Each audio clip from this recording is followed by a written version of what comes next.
Hello guys, आज की इस वीडियो में हम जानेंगे मानव नेत्र की संरचना और क्रियाविधि पूरी डिटेल से बात करेंगे। मानव नेत्र में कैसे प्रकाश इंटर होता है और कैसे उसकी हमारे आँखों के ऊपर उसकी छवि बनती है और कैसे कैसे वो संकेत हमारे मस्तिष्क को भेजती है। तो चलिए दोस्तों स्टार्ट करते हैं। दोस्तों सबसे पहले क्या होता है, कोई भी हमें ऑब्जेक्ट दिखाई देता है वो किसकी वजह से दिखाई देता है? प्रकाश की वजह से दिखाई देता है।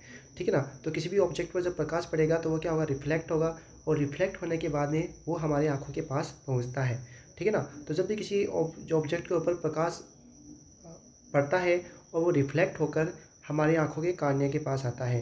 तो सबसे पहले प्रकाश हमारी आँखों के कार्निया में प्रवेश करता है और कार्निया में प्रवेश करते ही उसका क्या हो जाता है? अपवर्तन हो जाता है। उसके बाद में प्रकाश की किरणें हमारे आँखों की पुतली के पास जाती है। पुतली क्या करती है? प्रकाश की मात्रा को नियंत्रित करती है।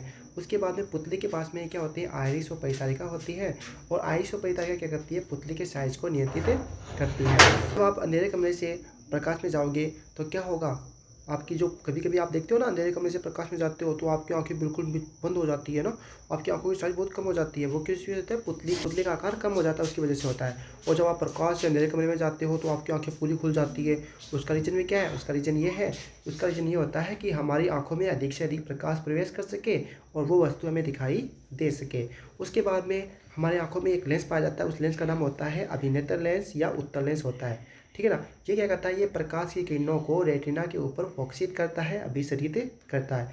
तो रेटिना पर प्रकाश की किरणों को अभिसरित करेगा तो वहाँ पर वस्तु का जो प्रतिबिंब बनेगा वो कैसा बनेगा? वास्तविक और उल्टा बनता है। ये वेरी वेरी इंपॉर्टेंट है एग्जाम की दृष्टि से। यहाँ से क्वेश्चन जरूर आता है कि रेटिना पर किसी वस्तु का प्रतिबिंब कैसा बनता है? वास्तविक और उल्टा बनता है। ठीक है ना। अब फिर उसके बाद में क्या होगा? जैसे ही प्रकाश की किरणें रेटिना के ऊपर पड़ेंगी तो वहाँ में प्रकाश सुग्राही कोशिकाएं होती हैं जो कि क्या ग्लो करेंगी, दीप्त हो जाएंगी।